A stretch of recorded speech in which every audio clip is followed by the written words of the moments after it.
ఈరోజు మీకోసం నేను రీసెర్చ్ చేసి తీసుకొచ్చిన సిటీ హ్యూస్టన్. ఈ సిటీకి సంబంధించిన టాప్ 10 పాయింట్స్ని నేను మీకు చెప్పబోతున్నాను. అలాగే నాకు మీ సపోర్ట్ చాలా అవసరం ఫ్రెండ్స్. దయచేసి వీడియో చూసే ముందు మన ఛానల్ని సబ్స్క్రైబ్ చేసి వీడియో డిస్క్రిప్షన్లో మన ఫేస్బుక్ పేజ్ లింక్ ఉంటుంది, క్లిక్ చేసి లైక్ చేయండి. మర్చిపోకుండా సబ్స్క్రైబ్ చేయండి ప్లీజ్. హ్యూస్టన్ ఈ నగరానికి సంబంధించిన 10 పాయింట్స్ని ఇప్పుడు నేను చెప్పబోతున్నాను. హ్యూస్టన్ అనేది అమెరికాలో పెద్ద నగరాలలో 4వది. అంతేకాక టెక్సాస్ రాష్ట్రంలోని అతి పెద్ద నగరం ఇది.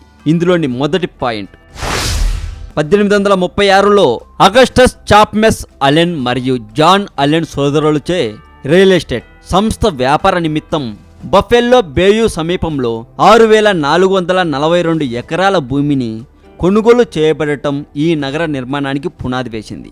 ఒక్క మాటలో చెప్పాలంటే వీళ్ళ వల్లే ఈ నగరము ఏర్పడింది అని చెప్పచ్చు. నెంబర్ 2, అలెన్ సోదరులు ఈ నగరానికి బాటిల్ ఆఫ్ జాన్ షాన్ జాసింటో యుద్ధానికి నాయకత్వం వహించిన టెక్సాన్లో ప్రముఖ జనరల్ మరియు తరువాతి కాలంలో 1836 టెక్సాస్ ప్రెసిడెంట్గా పనిచేసిన శామ్ హ్యూస్టన్ జ్ఞాపకార్థం హ్యూస్టన్గా నామకరణం చేశారు.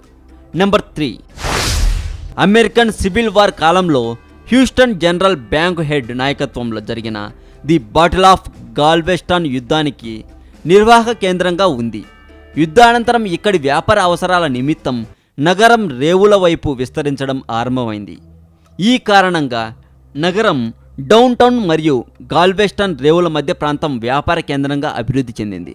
నెంబర్ 4, 1990లో గాల్వెస్టన్ హరికేన్ తుఫానుకు గురి కావడంతో హ్యూస్టన్ నగరానికి రేవు నిర్మాణం అవసరం ఏర్పడింది.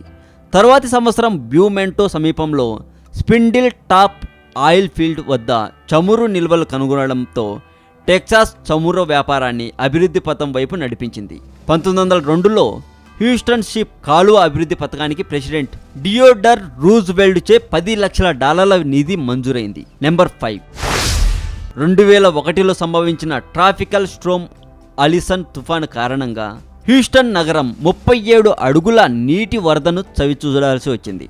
ఇది 20 మంది ప్రాణాలను బలికొనడమే కాక నగరానికి కొన్ని $1 బిలియన్ నష్టాన్ని కలిగించి అత్యంత విషాదాన్ని సృష్టించిన వరదగా నమోదైంది. నెంబర్ 6, నగరం గుండా 4 ప్రధాన కాలువలు ప్రవహిస్తూ ఉంటాయి. వీటిని ఇక్కడి వారు బేయుగా అని పిలుస్తూ ఉంటారు.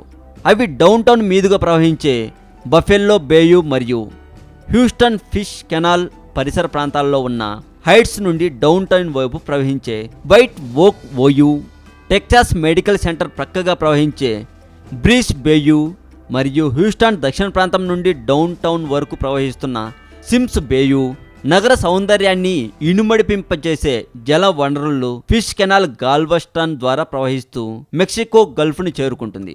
నెంబర్ 7, హ్యూస్టన్ నగరంలో విమాన ప్రయాణికులకు సేవలందించడానికి 2 విమానాశ్రయాలు ఉన్నాయి. వీటి ద్వారా 2007లో 5.2 కోట్ల మంది ప్రయాణించినట్లు అంచనా. దీనిలో George bush inter continental airport పెద్దది. నెంబర్ 8, ఈ ప్రాంతంలో మిషన్ కంట్రోల్ సెంటర్ ఉన్న ప్రాంతాలలో స్థాపించబడిన నాసాకు చెందిన స్పేస్ సెంటర్ ఈ నగరంలో మొట్టమొదటిగా ప్రారంభించబడ్డాయి. నెంబర్ 9, రెండవ ప్రపంచ యుద్ధ సమయంలో ఈ ప్రాంతం దేశానికి చాలా రకాలుగా ఉపయోగపడింది. కారణం పెట్రోలియం లాంటి ఇంధన సరుకును సముద్ర మార్గం ద్వారానే తరలించేవారు. ఆ సమయంలో ఈ ప్రాంతం బాగా ఉపయోగపడింది.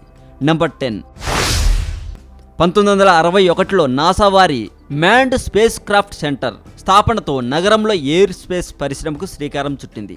అయితే దీనికే 1973 నుండి లిండన్ బి జాన్సన్ స్పేస్ సెంటర్గా నామాంతరం చెందింది కూడా.